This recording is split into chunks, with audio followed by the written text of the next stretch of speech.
artist, Donna Coco Colombino, imbued him with fresh inspiration every morning as he woke to accept his breakfast tray. Mrs. Banning Cannon was inexhaustible on the subject of boaters, fedoras, pork pies and bowlers. Tony had but to name an obscure hatter of history to find she knew all about them, including Dr. Locke St. James, inventor of the Piccadilly toupee, and Fly in Squat, the infamous Mad Hatter of Fleet Street, who had designed the gruesome Decapitator. The great matriarch felt she had at last discovered a true fellow spirit, and what was more, she was a very generous fellow spirit, her coffers apparently unlimited, her mighty head always ready to accept fresh decor. If she were not a natural capable of carrying the most elaborate summer Gainsborough to the simplest formal pillbox, she would have been in danger of becoming something but of the other women's disdain. But there was no getting away from it. She was a woman who could wear a hat in a world where that art had become dangerously close to being forgotten.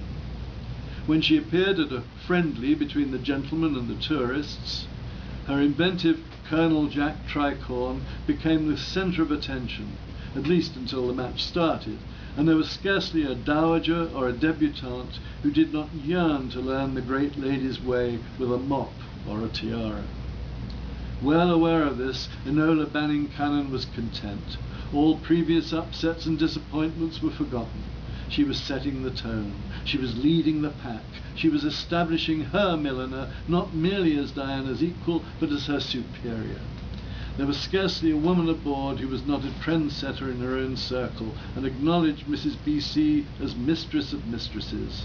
Mr. Tony Woney had it, as his chief trimmer reminded him almost daily, well and truly made. If a ship could radiate peace, love and happiness, then the Gargantua was pumping the stuff out into the near vacuum and covering every passing planet with joy, leaving the suns and the moons singing, "I'm H-A-P-P-Y," at full volume. So immensely H-A-P-P-Y was that enormous liner that she might have had the whole galaxy yodeling and tap dancing by the termination of her cruise, had she been permitted by fate. But fate, who never misses the chance to slip a blue bottle into the Vaseline, had other plans. Out near the Sagittarius Schwarzschild radius, a storm was brewing, created by forces which had always been there, but were now growing increasingly less stable as they shifted in and out of their own space-time continua, making a very dangerous place in which to know perfect bliss. Even the captain, a polyneuride, and therefore naturally given to anticipating the darkest and most unlikely dangers, was whistling as he checked his autopilots and supervised his incredibly intelligent and well-programmed bots. He repeated jokes told him at his table the previous evening. They were rather lost on the bots, and made remarks such as, "It's going to be a very pretty evening," when his second officer, Mr. an insectoid Bruges of an equally gloomy disposition, sat down with him to enjoy their afternoon tea. Designed, as her architect had put it, to calm and relax the customer at every turn, the Gargantua was pulling out all the stops as far as helping her passengers forget the shadows lying in her wake. It would be an exaggeration to describe the gorgeous liner as doomed, but it is fair to say that within the next few thousand parsecs she was going to find herself in some pretty thick and steaming soup.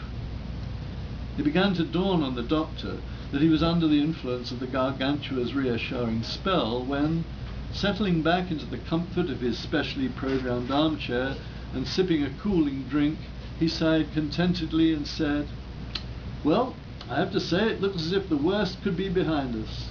Hearing himself speak, he knew he should have at the very least crossed his fingers. Awakened by the alarms from the control room, Captain Snarry bundled out of bed, hastily climbed into his uniform, and hurried at once to where the bots were processing the information. Mr. was, I don't think I pronounced that right. Mr. was already there, spraying his faceted eyes with pet fizz. "Show the captain what's up, lads." The bots indicated the screens they had materialized for him. "Storms ahead, sir, moving into all quadrants." Captain Snarry coughed and accepted the vortex water his steward, the twin-headed Leo Carpet, offered him. He and Mr. were both used to storms and invariably found the means of taking the ship around them. The first rule on a G-class M&S was never to disturb the passengers. Captain Snarry noted some peculiar fluctuations in his bank of barometers designed to register the slightest changes in the weather and anticipate their likely effect on the areas of space through which they intended to pass. This was unusual. They were surrounded by the storm. There was no avenue open to them. They were going to have to go through. With a deep sigh, he had the bots plot the best course. Except there was no best course. The storm was fierce and implacable, streaming from the direction they had planned to take. The spattering of galaxies was obscured by what might have been heaving waves of black smoke. That smoke was already coiling round the forward hull, clinging to the complicated filigree spreading across the observation ports. In a moment the doctor arrived, pulling on his jacket. "Oops," he said, craning forward. "I think I've seen this before." He drew closer. "In fact, I know I've seen it before." This was the same phenomenon he had spotted from the bridge of the water tanker when they were much closer to the rim than they were now. He had an unhappy feeling that things were getting worse. "So what do we do, Doctor?" The captain was used to moving through some of the worst fluctuations the void could offer. He took another pull on his vortex water.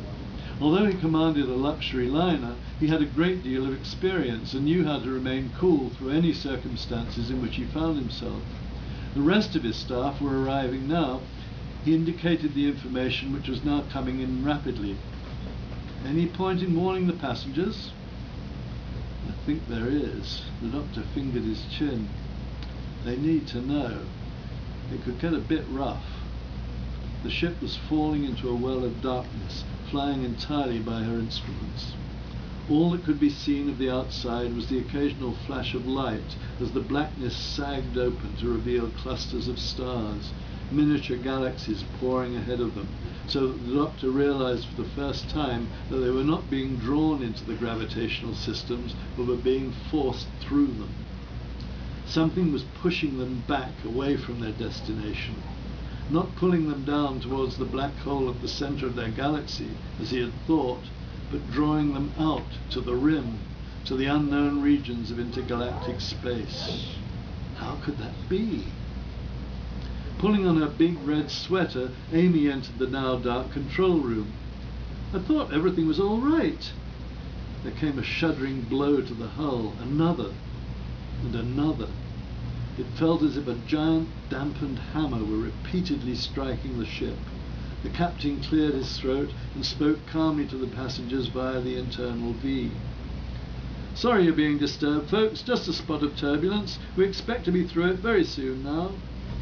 The ship's alarm systems began to scream as the Gargantua was tossed up and down, turning from side to side.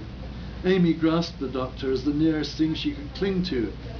This is like the last time, only worse. I thought you said this ship was unsinkable, or whatever a spaceship is. Not like the Titanic. Oh God, what is that stink?" The smell of candy floss, cloyingly sweet and chemically flavored, came and went, and now something pale blue, fading to a paler green, was filling up the control room like foam. Surprisingly, she could still breathe, but she could no longer see the doctor. She was in her police uniform, running for the target. She was in the High Street beauty parlour, wondering how to tell them she didn't like their cut. She was in the TARDIS reading an Agatha Christie. She was getting ready to go to sleep. She was running across a limestone pavement in the Yorkshire Dales, and there was a pack of woad-painted Iceni coming after her. When had this happened? She couldn't remember. Now she was sitting at a desk, writing. Now she was outside the spaceship. This spaceship, the Gargantua. The plumber was lecturing her on the proper maintenance of her hot water heater, and she was a creature of air and darkness, slipping somehow through a gap in the hull which only she could see or use. She was big, an undine as big as the universe, and able to see galaxy after galaxy after galaxy, all streaming towards an invisible source of gravity. A supermassive, infinitely tiny presence, smaller and heavier than any black hole at the center of any single galaxy. She realized this presence was the nucleus, and everything else was moving according to its extraordinary density, its immeasurable gravity. And suddenly she was heavy too, watching as she spun clusters of galaxies in her gigantic hands, blew out the flames and the heat of suns, made chains of white dwarf stars, and played bowls with quasars, until she sat under a tree in a park, perhaps in Africa, as lazy lions licked their chops and moved their heads to show they were ignoring her. She was a soldier in Afghanistan, desperately trying to reach cover as she crawled from her wrecked tank. She was a little girl, an old lady, and suddenly, after millennia, herself, her own age. And still the huge ship bucked and rocked and spun like a stick being thrown from hand to hand, and she realized that size was an illusion, that it did not matter how big or heavy or fast anything was. It was all relative, for the multiverse around her only got smaller and smaller in some directions, bigger and bigger in others, and that she had just as much effect on this quasi-infinite environment as a sentient being a fraction of her size, or someone living in a universe vastly bigger than this one. She understood that it had something to do with self-similarity. Her actions affected every aspect of the multiverse, were echoed on every plane, every alternative. Whatever danger threatened them now would threaten them everywhere. These other universes were no more independent of the presence to which they were drawn than her Earth was independent of the sun. It had nothing to do with size. If she pushed, the whole multiverse responded. If she slept in this aspect of herself, then she probably slept in all other aspects. And how many were there? Millions? Billions? Probably. But this was only true of the Doctor. But was this only true of the Doctor, who she could see now doing something with his sonic screwdriver? The ship divided and became many ships, each one a fraction bigger than the next, each one containing an Amy,